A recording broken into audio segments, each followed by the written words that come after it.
మత విద్వేషాలను రెచ్చగొట్టే విషయంలో వ్యాఖ్యలు చేస్తున్న ప్రసంగాలు చేస్తున్న వారి విషయంలో వాళ్ళపైన కేసులు నమోదు చేసే విషయంలో ఎక్కడో ఒక అలసత్వం అయితే కనిపిస్తోంది. 100% అంటే అది అన్ని మతాల నుంచి కూడా, అది ముస్లిం మతంలో ఉన్నారు, హిందూ మతంలోనూ ఉన్నారు, క్రిస్టియన్స్ లో కూడా ఉన్నారు. సార్ నేను ఒక మాట ఏమంటానంటే, పంజాగుట్టలో ఆల్రెడీ కరుణాకర్ సుగుణ మీద 3 కేసులు ఉన్నాయండి. నేనే 3 కేసులు పెట్టాను పంజాగుట్టలో. దాంతో వేరే దగ్గర ఇంకా కేసు వేస్తున్నాయి. రాధా మనోహర్ దాస్ మీద 2 కేసులు అయినాయండి. మన వాళ్ళు ఇప్పటిదాకా ఎందుకు అదుపులోకి తీసుకోలేదు సార్? ఎందుకంటే చట్టము బిఎన్ఎస్ ప్రకారంగా 7 years కేవలం అజయ్ బాబుని మాత్రమే ఎందుకు తీసుకున్నారు, మిగిలిన వాళ్ళపైన ఎందుకు తీసుకోలేదు? క్రైస్తవుల మీద ఈ పక్షపాతం ఎందుకు? క్రైస్తవుల నోర్లు నొక్కాలని చెప్పి చూస్తా ఉన్నారా? క్రైస్తవుల పక్షాన నిలబడే నాయకులు లేకనా? మన కాంగ్రెస్ గవర్నమెంట్ లో ఉన్న కార్పొరేషన్ చైర్మన్లు కానీ, ఎమ్మెల్సీలు కానీ, ఎమ్మెల్యేలు కానీ, ఇంటర్నల్ గా ఉన్న క్రిస్టియన్స్ కానీ, ఆ బయటకు వచ్చి బహిరంగంగా చెప్పుకున్న మైనారిటీ లీడర్స్ కానీ, ప్రతి కాన్స్టిట్యున్సీలో మైనారిటీ కోఆర్డినేటర్స్ ఉన్నారండి కాంగ్రెస్ నుంచి. అంటే మీ పదవుల కోసం మీరు పరిగెడతారా అని చెప్పి అడుగుతా ఉన్న ఈ లీడర్స్ నేను. మీరు తల ఎక్కడ పెట్టుకుంటారు? మీ గవర్నమెంట్ ఈ రోజు మనం చూస్తా ఉంటే, ఈ గవర్నమెంట్ ఈ విధంగా పాస్టర్లు అనుకునే వారినే ఈ విధంగా చేస్తా ఉంటే, మీరు కాంగ్రెస్ లో ఎందుకున్నారు? రిజైన్ చేసి ఎందుకు బయటికి రావట్లేదని చెప్పి అడుగుతా ఉన్నాను. టీడీపీలో చూస్తా ఉంటే సార్, వక్ బోర్డ్ కి టీడీపీ వారు పైన వారు ఓటేస్తారని చెప్పి ఫేస్బుక్ లో ఆల్రెడీ ఒక రెసిగ్నేషన్, ముస్లిం కి సంబంధించిన కమ్యూనిటీకి సంబంధించిన వ్యక్తి టీడీపీ సభ్యత్వానికి రిజైన్ చేసి బయటకు వచ్చాడండి. అది నిజమైన ముస్లిమిజం అని చెప్పి అంటాను సార్ నేను. ఈరోజు కాంగ్రెస్ ప్రభుత్వం ఈ విధంగా క్రైస్తవుల పక్షాన ఒక పక్షవాతం చూపెడతా ఉంటే, కాంగ్రెస్ లో ఉన్న క్రిస్టియన్ లీడర్స్ రిజైన్ చేసి ఎందుకు బయటికి రావట్లేదు? అంటే మీరు పదవుల కోసం కూర్చుంటా ఉన్నారా?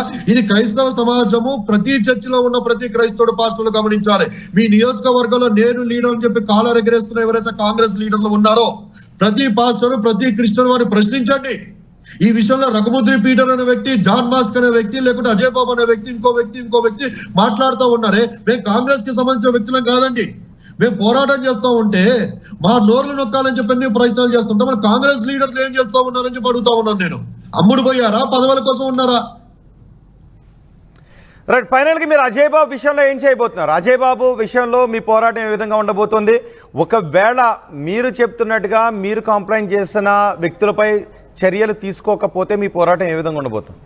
సార్ మా నిరసనలు మా ఏవైతే ఇప్పుడు జానన్న గారు చెప్పారో, మేము ఖచ్చితంగా జానన్న గారి మాటకి, వారి వయసులో పెద్దవారు కాబట్టి వారి మాటకు మేము గౌరవిస్తా ఉన్నాం, వారి నిర్ణయాన్ని మేము గౌరవిస్తా ఉన్నాం. మా క్రిస్టియన్ కమ్యూనిటీ తరఫున వారు కూడా ఏదో వాయిస్ వినిపిస్తా ఉన్నారో, వారి వాయిస్ ప్రకారంగా, వారు అన్న మాట ప్రకారంగా ఖచ్చితంగా మేము లోబడి ఉంటాం, కలిసి వెళ్తాం సార్.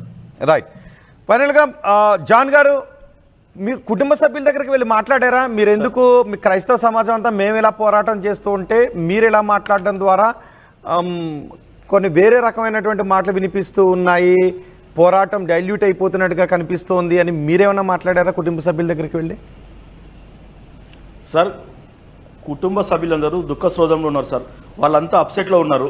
వాళ్ళతోని వెళ్ళి మేము పోరాటం చేస్తాం, మీరు మద్దతు ఇవ్వమంటే వాళ్ళు ఇవ్వరు.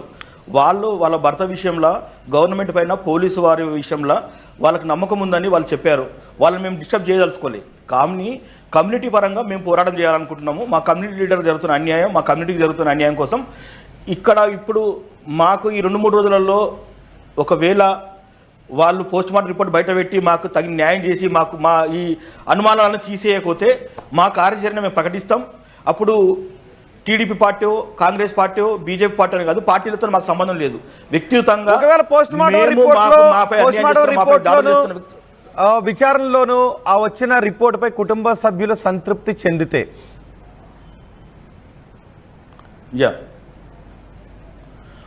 సంతృప్తి చెందితే మేము కూడా దాన్ని ఏకీభవిస్తాం. అట్లేం లేదు. వాళ్ళ కోసం సార్ కుటుంబ సభ్యుల కోసం కాదు సార్. ఇప్పుడు వాళ్ళకు ఓకే అనిపించింది అనుకోండి, పోస్ట్ మార్టం రిపోర్ట్ వచ్చి మేము సైలెంట్గా అయిపోతున్నాము అని వాళ్ళు ఒక స్టేట్మెంట్ ఇచ్చారనుకోండి. కానీ ఆ పోస్ట్ మార్టం రిపోర్ట్ కోసం పోరాటం చేస్తున్న వ్యక్తులపైన జరుగుతున్న దాడుల కోసం మేము పోరాటం చేస్తాం. సో క్రైస్తవులపై జరుగుతున్నటువంటి పోరాటం, అది మానసికమైనటువంటి దాడులు కావచ్చు, ఫిజికల్ దాడులు కావచ్చు. ప్రవీణ్ పగడాల గారి విషయమై బయటకు వచ్చి మాట్లాడిన పాస్టర్ల పైన, క్రైస్తవ లీడర్ల పైన కేసులు పెట్టిరు కదా, ఆ విషయం మేము పోరాటం చేస్తాము. అంటే ఒక వ్యక్తి కోసం మేము మాట్లాడాము. వ్యక్తి పోస్ట్ మార్టం రిపోర్ట్ నెగిటివ్ రాని, పాజిటివ్ రాని, అలా కుటుంబ సభ్యులు నెగిటివ్గా స్పందించని, పాజిటివ్గా స్పందించండి. ఆ విషయం మేము మాట్లాడినందుకు మా మీద కేసులు పెట్టిన వారిపైన మేము పోరాటం చేస్తాం. సో వాళ్ళపైన కేసులు వెనక్కి తీసుకోవాలనే పోరాటం అయితే మాత్రం ఆగదని చెప్తారు. బేషరతుగా వాళ్ళపైన కేసులు వెనుకకు తీసుకోవాలి. బేషరతున ఇప్పుడు కరుణాకర్ సుగ్నా, లలిత్ కుమార్, ఎవరు అమారా ప్రసాద్ అంటే ఆయన అరెస్ట్ చేసి వాళ్ళపైన కమ్యూనల్ షీట్స్ ఓపెన్ చేయాలి. మొత్తం ఇప్పటివరకు ఎంతమందికి నోటీసులు వచ్చాయండి? ఎంతమందికి నోటీసులు వచ్చాయి? ఎంతమంది పైన కేసు నమోదు చేశారు మీకున్న సమాచారం ప్రకారం? నాకున్న సమాచారం ప్రకారము 4 పైన కేసులైనవి. జాన్బెన్ని లింగము, మన తమ్ముడు అజయ్ బాబు, ఇంకో హానూక్ అనే పాస్టరు, ఇంకా మన హరీష్ కుమార్ గారి పైన నోటీస్ ఇచ్చారని నాకున్నది ఇన్ఫర్మేషన్. ఓకే, అజయ్ని అయితే అరెస్ట్ చేశారు. నిన్న మీరు వెళ్ళొచ్చిన ఆయన భయాన్ని అయితే వ్యక్తం చేస్తున్నారు. జైల్లో కూడా ఆయనపై అవును ఇబ్బందికరంగా మాట్లాడుతున్నారని అనుమానాలు వ్యక్తం చేస్తున్నారు. మండే రోజు జాన్ బెన్నీ లింగంని సిట్ అధికారులు రమ్మని చెప్పన్నారు సార్. ఏంటండి పీటర్ గారు? మండే రోజు సిట్ అధికారులు జాన్ బెన్నీ లింగం గారిని రమ్మని అన్నారని చెప్పి ఇన్ఫర్మేషన్ వచ్చిందండి. ఓకే, సో ఇట్లా కొంతమందికి నోటీసులు అయితే పంపిస్తున్నారు. కేవలం క్రైస్తవులపై ఎవరైతే మాట్లాడుతున్నారో వాళ్ళకి ఎటువంటి నోటీసులు పంపించట్లేదు. క్రైస్తవులపై భౌతికంగా మానసికంగా దాడికి పాల్పడుతున్న వారికి ఎటువంటి నోటీసులు పంపించట్లేదు. ఇప్పటివరకు పోస్ట్ మార్టం రిపోర్ట్ రాలేదు కాబట్టి మాకున్న భయాలు మాకున్నాయి. కుటుంబ సభ్యులకు ఉండొచ్చు, ఉండకపోవచ్చు. కానీ అలాంటి దాడులు వాళ్ళ కుటుంబం మీద కోపంతో చేసిన దాడులు కాదు, కమ్యూనిటీ మీద చేసిన కోపంతో చేసిన దాడులు కాబట్టి రేపు ఇంకెవరి మీదైనా దాడులు చేయొచ్చేమోననే భయం మాకుంది. కాబట్టి అలా దాడులు చేయమని పురుగొలుపుతున్న వాళ్ళపై చర్యలు తీసుకోకపోతే మా పోరాటాన్ని ఉధృతం చేస్తామని జాన్ అంటూ ఉన్నారు, పీటర్ కూడా అంటూ ఉన్నారు. మరి చూద్దాం ఇటు పోస్ట్ మార్టం రిపోర్టు ఏ విధంగా వస్తుంది. ఇదంతా కూడా ప్రవీణ్ పగడాల మరణం నేపథ్యంలో జరుగుతున్నటువంటి ఇవన్నీ. అయితే ప్రవీణ్ పగడాల మరణానికి ముందు ఇప్పుడు కూడా ఈ మత విద్వేష వ్యాఖ్యలు అన్ని మతాల నుంచి కూడా వస్తున్నాయి. వీటికి ఎక్కడో ఒక చోట ఫుల్ స్టాప్ పడకపోతే మత విద్వేషాలు మరింత పెచ్చిమీరేటువంటి అవకాశం ఉంటుంది. కాబట్టి అన్ని మతాల పెద్దలు, ప్రభుత్వాధికారులు కూడా కూర్చుని దీనికి ఒక పరిష్కార మార్గాన్ని చూపించాల్సినటువంటి అవసరం ఉంటుంది. ఎవరైతే మత విద్వేషాలు రెచ్చగొట్టే వ్యాఖ్యలు చేస్తారో అది ఏ మతానికి చెందిన వారైనా కఠినంగా చర్యలు తీసుకోవాల్సిన అవసరం కూడా ఉంది. చూద్దాం పోస్ట్ మార్టం రిపోర్ట్ ఏ విధంగా వస్తుందో. Thank you very much John గారు, thank you very much Peter గారు. ఆర్టీవీకి అందుబాటులోకి వచ్చి పాస్టర్ ప్రవీణ్ మరణం తర్వాత చోటు చేసుకుంటున్న అరెస్టులు, నోటీసులు, ఆ పరిణామాలపై మీ అభిప్రాయాన్ని తెలియజేసినందుకు.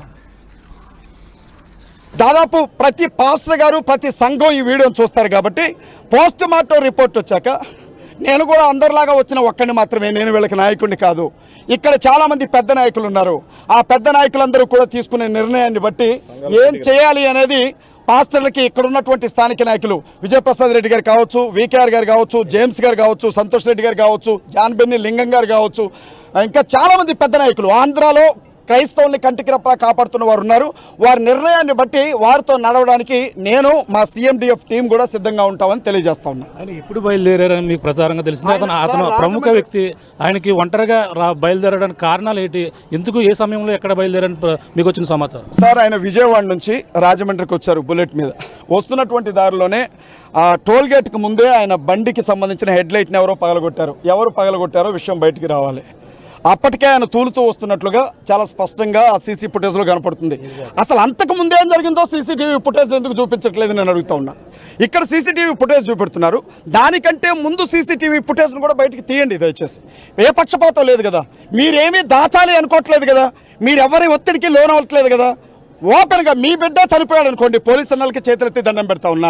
మీ ఇంట్లోనే ఈ డెత్ జరిగింది అనుకోని న్యాయం చేయండి అంతే. ఒకవేళ ఇది నిజంగా యాక్సిడెంట్